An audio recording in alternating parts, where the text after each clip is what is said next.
তুমি যদি তোমার মনের মানুষকে চাইছো, তাহলে তুমি সব সময় দোয়ার উপর বিশ্বাস রাখো।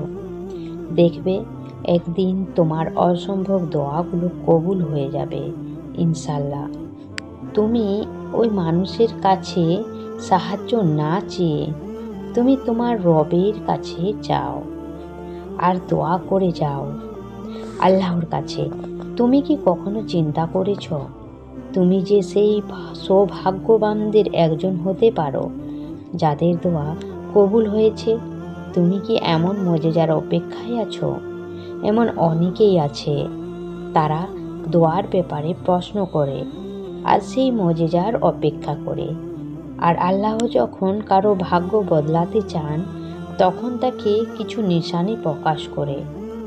আমাদের জীবনে প্রতিটি মুহূর্তে পরিবর্তন আসতেই থাকে।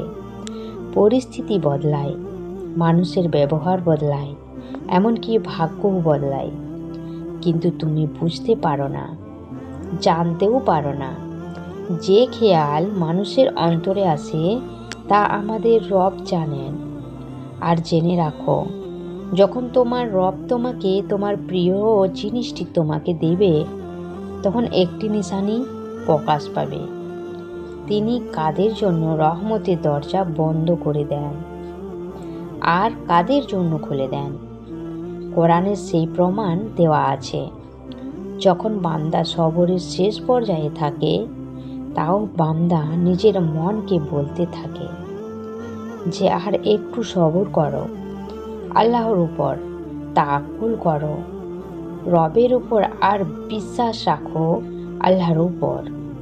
তখন সেই বান্দার জন্য রহমতের হাজারটা দরজা খুলে দেন। মনে রেখো, আমাদের ভাগ্য আমাদের জীবন বদলাতে পারে না, বরং তাওয়াক্কুল আমাদের জীবন বদলাতে পারে। সফলতা পর্যন্ত যাওয়া হয়তো তোমার জন্য কঠিন, কিন্তু তুমি রাস্তায় চলতে চলতে তোমার সঠিক রাস্তা নজরে আসা শুরু হয়ে যাবে। আল্লাহ কোরআনে বলেছেন, তোমার দোয়াগুলো বারবার চাওয়া আর রব নীরবে থাকা, এটা একটা পরীক্ষা তোমার ঈমানের আর তোমার সবরের। আর যখন আল্লাহ তাআলা তার নীরবতা ভাঙবেন, তখন তোমার সবরের মজেজা ঘটাবেন।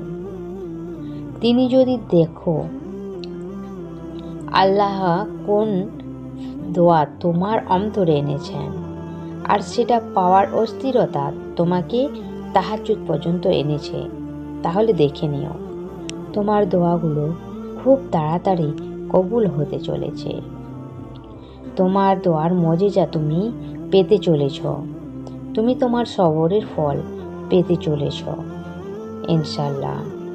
এরকম আরও ভিডিও পেতে আমাদের চ্যানেলটিকে সাবস্ক্রাইব করুন এবং পাশে থাকা বেল আইকনটি প্রেস করে দিন।